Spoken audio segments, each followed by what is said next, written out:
پاکستان کی سیاست میں اور سیاست کے منظرنامے پہ جس شخص کا بیانیہ بنانے پر مکمل کنٹرول رہا، اس کے ظاہر ہے بہت ساری اینگلز بھی تھے کہ کس وجہ سے ایسے ہوا، کس طرح میڈیا کو ہاسٹیج بنایا گیا، کس طرح ففتھ جنریشن وار عمران خان صاحب کے لیے اکٹھی کی گئی. لیکن یہ بات بالکل درست ہے، خان صاحب پاکستان میں جس مرضی موضوع کے اوپر بیانیہ بنا لیا کرتے تھے اور ان سے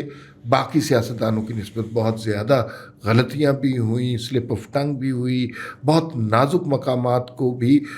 وہ بعض اوقات ان پر بات کرتے رہے، لیکن ان کا کاؤنٹر نہیں ہو سکا کیونکہ وہ ایک ایسا بیانیہ بناتے تھے. کبھی وہ پرو اسٹیبلشمنٹ بناتے تھے، کبھی وہ کشمیر کے ایشو پہ بات کرتے تھے، کبھی وہ امریکہ کے وزٹ پہ بیانیہ بنا لیتے تھے، اور ہر معاملے پہ ہم نے انہیں بیانیے کی کامیابی کے ساتھ آگے جاتے دیکھا. یہ جو ابھی آپ نے جس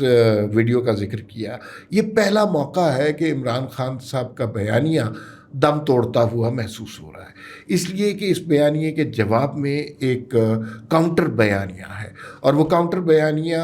اس ویڈیو سے جو عمران خان صاحب نے شیئر کی، جس میں ملی نغمہ لگایا، وطن سے محبت کا اظہار کیا، جو کاؤنٹر بیانیہ ہے وہ عمران خان کی جماعت کے لوگ، وہ متشدد لوگ جو آرمی کی تنصیبات کو توڑ رہے ہیں، آگ لگا رہے ہیں، تو وہ کاؤنٹر بیانیہ ہے. تو اس موقع پہ میرے خیال میں عمران خان کو ہم نے مدتوں کے بعد پہلی دفعہ ایسا دیکھا ہے کہ ان کے بیانیے کی کوئی ویلیو نہیں رہی، یا ان کا بیانیہ لوگوں کے ذہنوں میں اس طرح پینیٹریٹ نہیں کر رہا، اس لیے کہ اس سے پہلے لوگوں کے ذہنوں میں پینیٹریٹ کر چکا ہے کہ یہ وہ لوگ ہیں جو نہ فوج کی، نہ وطن کی، نہ